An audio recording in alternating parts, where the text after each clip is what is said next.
Good evening, everybody. I hope you're doing fantastically well. It is Connor here, and we're back with another video. Yes, it is sort of a tactical preview / how Leeds can beat said opposition team. I'm going to be revitalizing the Patreon. Yes, the Patreon is going to be back in full effect next season, 100%. I can't wait to get back on it and creating maybe 1 or 2 videos a week for all the Patreon members. I've had a real sort of surge for it. So make sure you have a look on there. The link will be in the description below, or just type in www.patreon.com/one Leeds Fan Channel. For all you Patreons on there just supporting the channel, I really appreciate it. I'm going to be adding more and more content. I've just been a busy bee.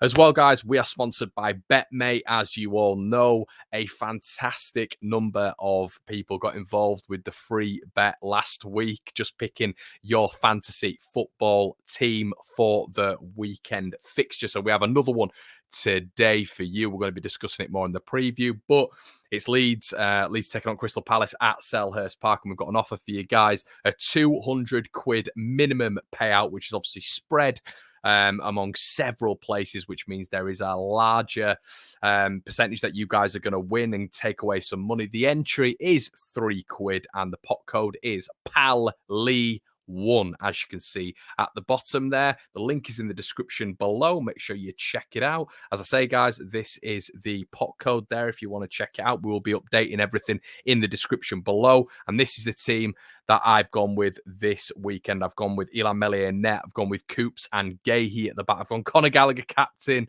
Eze as vice, and Zaha as Rodrigo up top. Think you can beat that? Go check it out in the section below and join me for this week's fantasy football game. As I said, there was, I think, 100 of you last week, so come join. There is a winning pot there for several people. So let's get into the tactical preview then. What we're going to be discussing today, we're going to be discussing Crystal Palace. We're going to be discussing their recent results, the home form, and what can Leeds United expect. Well, from the offset, I'd like to discuss Roy Hodgson and the changes. Well, what did we expect from Crystal Palace last season? Sometimes it was a 4-4-2. Sometimes it was a 4-3-3. They'd even mix it up and go to a 4-2-3-1. But what did we see from Crystal Palace last season? Well, when they came to Ellen Road, they were absolutely woeful. There was no plan. There was no identity, no philosophy. It looked like they had no sort of vigor to them, no inspiration, and that's what I took from that Palace game. They almost let Rafinha just take the mick and sort of end several of their careers. Since then, there has been a complete revitalization, a sort of focus for the Crystal Palace backroom staff, owner, by bringing in Patrick Vieira, which has been a massive success for them so far. But the Roy Hodgson era was sort of a successful one, in my opinion. There wasn't shed loads of money thrown at it by the board. Roy was there to sort of solidify the club in the Premier League, which is obviously what Leeds United want in the next coming years. And he did an excellent job, Roy Hodgson. He did a really good job and boosted the profile of players like Ayew, of players like Zaha, players like Benteke. So yeah, you've got to give him kudos for that. But I think this was always going to be the next step. There's been several players out of contract last season. You know, you look at the likes of obviously James Tompkins. I don't know if he's still there, to be fair. You look at the several. I think they let go. It might have been 11 or 12 players from last season, which is it's a whole host of players. So bringing in Patrick Vieira, he had a huge job on his hands, didn't he? Not to only instill a playing style and a philosophy and an ethos and something that the fans can believe in and the players can believe in, but he had to bring in players who would suit that system. He came off the back of a job at Nice that didn't go that well at all. So a lot of pressure was on Patrick Vieira, his first Premier League job as well. Not being at the biggest and the grandest clubs, with all respect, in European and world football. So a lot of pressure was on the man to come into this Crystal Palace job.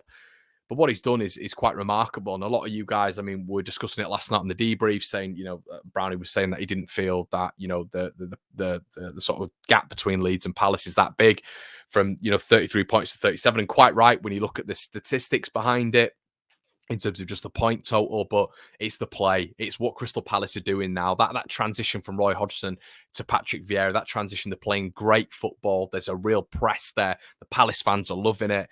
And I think there's just a good feeling back at Crystal Palace. So I think in his first, 6 to 8 months, that transition, the players that he's brought in, the name of Patrick Vieira, which is attracting a lot of players to come in, i.e. Mark Guehi, i.e. Conor Gallagher, it's been a real success for them so far and a definite improvement from what Crystal Palace was. That's all they can ask for, really. But the last game that we played against them, a little bit nip and tuck for me. I thought Palace had some really good opportunities. You look at the Benteke header, which was one of the misses of the season. You look at the potential foul from Pascal Struijk on Jordan Ayew, which the Palace players couldn't believe wasn't a penalty. They had a really good opportunity as well, didn't they? I think it deflected off Liam Cooper and Melee was going one way. He had to turn back and get the ball off the line. Leeds had the chances as well. I think Rodrigo missed a brilliant chance where he was essentially one-on-one, and then obviously we got the penalty, didn't we? But it was a very, very tight game, and nobody would have argued if it was a draw. But what did we see tactically? Was there anything completely different about Crystal Palace? Well, for me, there was a bit of an air about them, a little bit of an attitude, a confidence. And I was really, really impressed by a couple of players. And it wasn't just a standout in Wilf Zaha. I thought there was a real sort of improvement when you're looking at players like Jordan Ayew, just being able to get on the ball and express themselves. We've always known that he's a good dribbler. We saw it at Selhurst Park last season when we lost 4-1 down there, that his dribbling skills really affected Leeds that day. But it was just there was a little bit of an air about Crystal Palace, which I think the tone was set by players like Conor Gallagher, that they weren't afraid, to come to places like Ellen Road. Whereas last season, I thought Crystal Palace came and they'd almost given up. So dribbling, they've got some excellent dribblers in that front line, haven't they? You look at Michael Elise, Eberichi Eze, you look at Wilf Zaha, obviously. And they're able to really galvanise in this system because Palace are playing very, very wide. And as I said, they're able to express themselves under Patrick Vieira. And you might think to yourselves, well, if they're only good out wide, if they've only got dribblers, then what are they going to be able to do? Because Leeds can just push them out wide and that can be that. Well, as we saw with Leeds United against the likes of Aston Villa, against the likes of Wolverhampton Wanderers in that narrow formation in the first half against Wolves anyway, in the narrow formation, when teams spread wide, they're really, really, and they have good dribblers, they're able to affect Leeds in this system. I don't think we've got great fullbacks either at the minute. I think there are two positions where Leeds have to strengthen. So that could be where Palace really target Leeds United. I'm going to flip and talk about where I think Leeds can hurt Crystal Palace. But another way I think Palace are going to look to target Leeds United is similar to what Southampton did against Leeds, where they essentially had pressing triggers. They had cues for Diego Llorente on the ball. Anytime Diego Llorente got the ball, 2 or 3 of them would spring into action. And that's because, in my opinion, I think obviously clearly other managers' opinions, not saying I'm a manager, by the way, just an individual's opinion, he could be the weakness. He's the weakness on the ball, and he's a little bit erratic on the ball. So springing into a press, which is initiated by an individual who's very good on the press and is successful in the press, is going to be something that inhibits Leeds United. Now, someone who definitely could be a problem on Monday night is going to be Conor Gallagher. He's been sensational this year. I think he scored 8 goals. I think he scored 4 assists. Someone who Leeds massively missed out on in the summer. I called it on a transfer video. I'd have loved him. I got laughed out the building by some Leeds fans. I think it was 50-50 for some reason. And the rhetoric behind it, the explanation from Leeds fans for that was the fact that he got relegated to the Championship. Now, we've had excellent players who've been relegated from the Championship and they've come essentially straight back into Premier League football. So I think that argument is a bit wasteful, to be honest. It's a bit nonsensical. By the by, Conor Gallagher's had a fantastic season and he's actually Crystal Palace's top performer this season when you look at the stats, when you look at the ratings. And normally when it has been, when you've been looking at the overperformer for years and years, it's been the main man, hasn't it? It's been Mr. Wilf Zaha. But actually, when you're looking at top players based on ratings, based on statistical output, he's actually 4th in the list. And when you look at a player below that, Michael Elise, Vicente Guaita, who's been very good in between the sticks, but the top 2 are the standouts for me.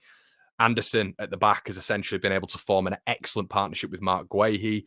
What I've really loved about what Palace have done is the fact that is the blueprint that they're able to pass out from the back. That's what they're doing now under Patrick Vieira. So they're able to pass out from the back. It's the first time Guehi and Anderson have played together, and it's like they've been playing together for a long time. So in the air they look fantastic. Guehi's very athletic, and they're very much leaders from the back as well, which is obviously what Patrick Vieira wants to instill in his Crystal Palace side. I wanted to touch on the home and away form as well at the minute. Now, if we do look at how Leeds are away from home and how Palace are at home, it's actually quite an interesting thing to look at, to be quite honest with you, because both teams are dead level. Leeds United there on 12th away from home, Crystal Palace on 12 at home. Now, if we look at the scalps that Crystal Palace have had at home, they've been quite significant. You know, you look at drawing against Manchester City, running them really, really close, beating Arsenal, beating Tottenham comprehensively. They've been very different to Leeds United's home wins. You know, Leeds getting a lot of wins against teams in and around them. So we have got to take that into consideration. And when you're looking at the away wins, Leeds have picked up some good away wins. You know, West Ham, Wolves, definitely the pick of the bunch. But yeah, I just wanted to look at a couple of those things just because I think context is absolutely key here. I think Palace have definitely had a very, very good season. They've had a much better season than Leeds United because of the feel of the place. I think that all needs to be taken into consideration. But they've had some top performers, Mark Guehi, Conor Gallagher, Tyreek Mitchell at left back as well, alongside the two centre-backs. But I do think there is areas where Leeds can hurt Crystal Palace. I think they do look very, very susceptible at right back. We've obviously seen Joel Ward play there in recent times. But Nathaniel Klein has come in. He's done a decent job. But I think this is where I'm looking at Jack Harrison and thinking to myself, Jack, this is, 3 goals out of 3 games, and I want you to keep that consistency up, mate. I think this is a really, really key game for Jack Harrison, because I think if we're pressing in units in the Jesse Marsch way, which I think we need to see a little bit more of, they've had 2 weeks now really to develop into this system. I want to start seeing a little bit more of a style of play. I thought Watford, when you looked at Leeds on the ball, was absolutely horrendous, if we're being brutally transparent with each other. We need to see a little bit more. So what I'd love to see is when Nathaniel Klein has that ball, Leeds trigger. Like we've seen with clubs doing the same thing to Diego Llorente in Southampton, like I think Crystal Palace will do with Conor Gallagher to Diego Llorente. I'd love to see Leeds use that Jesse Marsch system to really, really hurt Crystal Palace, recover the ball in there, press, hunt impacts, if you're looking at Dan James, maybe Matthias Klick, and Jack Harrison, and then be economical with the ball. And that's where I think Leeds United, if we are efficient when we win the ball back, if we're making good decisions, we keep concentration and maintain focus, we can really hurt Crystal Palace, because, when you look at our defensive displays, they look like they've been a little bit better. So if Leeds are to take the lead, potentially, we might be able to keep the opposition out, although I do think it's going to be tough. But yeah, I think that's a really good area for Leeds to hurt them. I think another tactical implementation I would put into this game is to man mark Conor Gallagher. Now, in the last game under Marcelo Bielsa, we were in a man marking system, which is a completely different system to what it's going to be in this game. Whether or not that'll hurt Leeds or benefit Leeds, we'll have to wait and see. But I think if you man mark Conor Gallagher, you essentially take a massive part of Crystal Palace's momentum out of the game.